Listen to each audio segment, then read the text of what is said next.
अस्सलाम वालेकुम नाज़रीन। आज़ाद कश्मीर से तल्लुक़ रखने वाले लोगों की एक बड़ी तादाद जो कि इंग्लैंड और यूरोपियन कंट्रियों और मिडल ईस्ट में वही लोगों की एक बड़ी तादाद मौजूद है जो कि अक्सर औक़ात मुल्क की खिदमत करने में पेश रहते हैं। इस वक्त हमारे साथ अल खिदमत फाउंडेशन के जो ज़िला के लोग हैं यहाँ मौजूद हैं हमारे साथ। इस वक्त यूके से तल्लुक़ रखने वाले राजा आरफ कियानी साहब जिनका ताल्लुक़ डोडियाल से है, वो यूके में मुकीम है। उन्होंने अल खिदमत फाउंडेशन के लिए एक एम्बुलेंस अतिया की है और आज इस सिलसिले में मकामी होटल में एक तकरीब का भी इनेकाद किया गया। इस वक्त हमारे साथ अल खिदमत फाउंडेशन के लोग और कियानी साहब भी हमारे साथ मौजूद हैं। इनसे भी बात करेंगे कि तारकीन वतन की एक बड़ी तादाद जो कि ज़िला मीरपुर के लिए अक्सर औक़ात इस तरह के जो रफ़ाई कामों में बढ़ चढ़ कर हिस्सा लेते हैं, इस हवाले से इनसे बात करते हैं। अस्सलाम वालेकुम सर। वालेकुम। सबसे पहले तो आपका हम अदालत न्यूज़ के प्लेटफॉर्म से आपका शुक्रिया अदा करते हैं कि आपने इस नेक काम में हिस्सा लिया। तो इस हवाले से क्या कहेंगे, किस तरह ये आपके जहन में ये सोच आई कि एम्बुलेंस मीरपुर के लिए होनी चाहिए?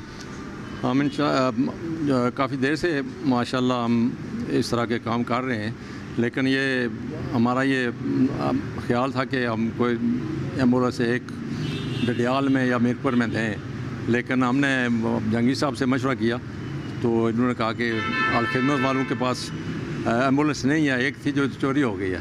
तो हमने फिर फैसला किया कि हम इंशाल्लाह देखें इस तरह, और हमने आज आपके सामने ये हमें चाबी वगैरह दी है और एम्बुलेंस ये सामने खड़ी है। इंशाल्लाह तो आइंदा भी इंशाल्लाह हम इस तरह के काम जारी रखेंगे इंशाल्लाह। अल खिदमत फाउंडेशन ज़िला मीरपुर के सदर मलक रियाज साहब भी मौजूद हैं, इनसे भी बात करते हैं। जो आज कियानी साहब ने एम्बुलेंस अतिया किया है वो चाबी इनके हाथ में दी गई है, इनसे भी बात करते हैं। अस्सलाम वालेकुम। वालेकुम अस्सलाम। आपको इन्होंने अल खिदमत फाउंडेशन को ही चुना, क्या वजह है? बाकी भी तो इदारे शहर में तो अल खिदमत फाउंडेशन चूँकि अरसे से काम कर रही है और ख़ुसूसन हमारा यतीमों में बहुत अच्छा काम है। 187 बच्चे इस वक्त हम मीरपुर में स्पॉन्सर कर रहे हैं, जिनको मुख्तलिफ़ लोग उनके लिए हमें पैसे देते हैं और उनको अल खिदमत फाउंडेशन 187 यतीम बच्चों की कफ़ालत की ज़िम्मेदारी अपने सिर ली हुई है। और एम्बुलेंस के सिलसिले में ये कि हमारे पास एम्बुलेंस नहीं थी, जनाब आरफ कियानी साहब के हम शुक्रगुज़ार हैं कि उन्होंने हमें एक एयर कंडीशन एम्बुलेंस का तोहफ़ा दिया। ये तोहफ़ा असल में मीरपुर के लोगों के लिए है, उनकी तरफ से ये अतिया मीरपुर के लोगों के लिए एक सहूलत है।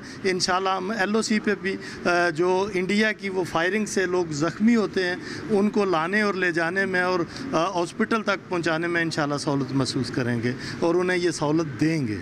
ये कब से आप इसको फंक्शनल कर रहे हैं? ये ड्राइवर का बंदोबस्त हो गया, ये 1-2 दिनों में हम यहाँ ऑन रोड कर देंगे इसे इंशाल्लाह। तो उम्मीद है इंशाल्लाह कि अगले 2 महीनों में मज़ीद 2 एम्बुलेंसें हम इस प्रोग्राम में शामिल करेंगे।